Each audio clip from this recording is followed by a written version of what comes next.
আকছার আছে, একটা ছেলে আছে আশ্রমে, তার পকেটটা ছিল এই হাঁটু অব্দি, কেননা ওখানে গাঁজার পুড়িয়া ঢোকাতো, পুলিশ ধরতে পারতো না, পুলিশ এখানে হাত ঢোকাতে ঢোকাতে পুলিশের হাত শেষ, পায়ের অব্দি তার।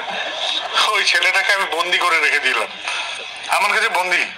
সে এখন একটা দিকপাল কর্মী আমাদের হাসপাতালের, সে কাজ করছে। তো ভালোবাসেন মানুষকে, করার চেষ্টা করেন। এরকম কত প্রাণ আছে, ছোট ছোট প্রাণ, একটু একটু হাওয়া পেলেই জাগিয়ে দৌড়াতে থাকবে। এটাই আমাদের কাজ। কিন্তু তো এই উপযোজনা কেন্দ্রগুলো এইরকম করে মানুষগুলোর পাশে দাঁড়ায়। প্রত্যেকটা জায়গায় কোথাও না কোথাও কোনো না কোনো অসুস্থ, সেদিন একটা পরিবার গেছে এবং ছেলেটির বাপের সাথে কি কথা অমিল হয়েছে, সে আমার ওখান থেকে বেরোলো, বেরিয়ে গেটের ওখানে গিয়ে বাপকে এক চড় মারলো ঠাস করে। তো এই ছেলেটাকে রক্ষা কে করবে? ওই উপযোজনা কেন্দ্রে যেখানে থাকে সেখানে সবাই আপনারা রক্ষা করেন। তার মনটাকে আপনি রক্ষা করবেন। আপনার নিজেই শিহরিত হলেন যে এরকম কেউ করতে পারে।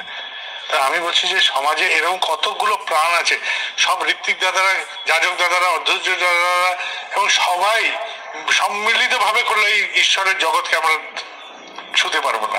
তো প্রত্যেকের সহযোগিতার দরকার, প্রত্যেকে। এই যে বাচ্চা যাচ্ছে স্কুলে, আমি বলবো তোমারও সহযোগিতা আছে। তুমি বলো যে তুমি কি ভাবছো, ঠিক আছে? কখনো বাচ্চাদের সাথে আড্ডা মেরে দেখেছেন? আমাদের ওই আশ্রমে দুটো বাচ্চা আছে এরকম ছোট ছোট, দুটোর সাথে গল্প করছি, কি কি খেলি, কি কি করলি। তো করতে করতে একজন বলছে যে আমি এইরকম করে একটা পাউরুটির মধ্যে লাগালাম চিজ, তার মধ্যে একটু সস দিলাম, তারপর লাগিয়ে যখন কামড় দিচ্ছি, জ্যাঠামশাই যা হচ্ছে। তো পাশের বাচ্চাটা বলছে আরে বলিস না মুখে সুনামি আসছে। তো বাচ্চাদের গল্প, আমি বলছি জাস্ট একটা বাচ্চাদের গল্প, দুটো বাচ্চার গল্প, আর উপভোগ করছি কে? আমি। আপনাদের বললাম গল্পটা, দেখেন আপনারা উপভোগ করলেন। কত এরকম সুন্দর সুন্দর প্রাণ পড়ে আছে, কত সুন্দর সুন্দর প্রাণ পড়ে আছে। এই প্রাণগুলোর গল্প কে শুনবে? আপনারা শোনেন, প্রত্যেকের সাথে গল্প করেন। প্রত্যেকটা জায়গায় কত রস লুকিয়ে আছে তার ঠিক ঠিকানা নেই। এখন নিছক মনকে আনন্দ মুখর করে দেবে নতুন রস। এই রসগুলোকে আস্বাদন করুন। প্রত্যেকটা উপযোজনা কেন্দ্রকে এরকম রস ভান্ডার করে তোলেন।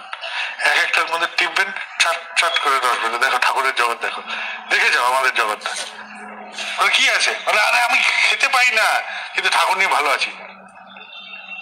দেওঘরে গেছে দীক্ষা নিতে, বলছে দাদা আমার বাড়ি ঘর কিচ্ছু নেই, ইষ্টবিধি করবো, দীক্ষা নেব, 1 টাকা দিয়ে করতে চাই। পারবে?